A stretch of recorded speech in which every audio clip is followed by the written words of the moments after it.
Thank you. Thank you so much. And when I was thinking about what do I say tonight, in the face of what I know surely is hundreds of survivors in this room, and in the face of hundreds of providers who do such a marvelous job in making this very, very scary disease seem so much more possible for families and for young people. And I thought, I want to kind of tell a story, and I think for those of us who've ever been diagnosed with cancer, we know the moment. And you all know what I'm talking about. That's the moment when you find out you have cancer. And for me, I was in the middle of a campaign for governor of North Dakota. Now, you're all political people probably, so you understand this was September 15th. I know that date because of my husband's birthday. He's always been really lucky for me. Anyway, so I went in to have this biopsy done, not really believing that it was going to be anything. And I'm in the procedure room, and you feel very vulnerable. There's a lot of people there. It's very cold, and you're sitting there, and I think this is nothing. And so I go in joking about, here we all are on a Friday evening doing what people should do on Friday evenings, biopsies. And it's all very jovial, and when I wake out of the twilight, it's very quiet. And no one's really saying anything.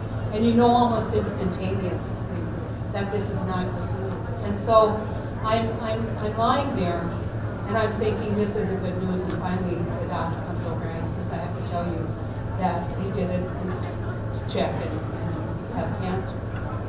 And at that moment you think, oh my God. The first thing you think about is your family. My daughter was 14 and my son was 10. My husband was waiting to find out the results. And you feel completely disconnected. And then out of nowhere, someone in that procedure room reached out and touched the top of my head and reconnected me to the universe. Reconnected me to the healing and the care. People ask me all the time, they say, well, how serious was it? Well, I will tell you that when you plugged in my numbers, I had a 25% chance of surviving 10 years. People say, well, how do you make it? And I say, it was really tough getting cancer in the middle of a political campaign. You had no privacy. And some of us do it more publicly than others. And so I said, it was not easy, but I will tell you that it didn't matter if it was a Democrat or a Republican. I had people all across the state of North Dakota saying prayers. People caring, sending out good wishes, sending me their stories of survival, sending me that opportunity to be part of that club of survival. And so we can talk about medicine, and Lord knows it's all important. The research and the biopsies and the ability for early detection and fighting this disease on a genetic level. But we also fight this disease on a very, very human level. And that is one-to-one, helping each other, making a difference in our lives, making a difference as we reach out. And that is part of the cure. We will never know how much Tracy's Kids has made a difference in that life, in that recovery, and that survival. But I know certainly, because I know as certain as I am standing here today, that those efforts of those providers to reach out in that human way, that is part of the ability to survive. And so what you do tonight will never be measured in any matrix.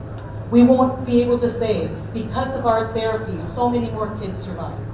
But that's not a matrix that we can ever calibrate. But we know for certain, those of us who are survivors, that it matters. And to those families, it matters. To the people who you serve every day, it matters. And I am so extraordinarily proud to have seen, Tracy, your wonderful program. I just, because it's family-based, I am so very, very proud to have received this award, because for me, it exemplifies absolutely the best of human nature.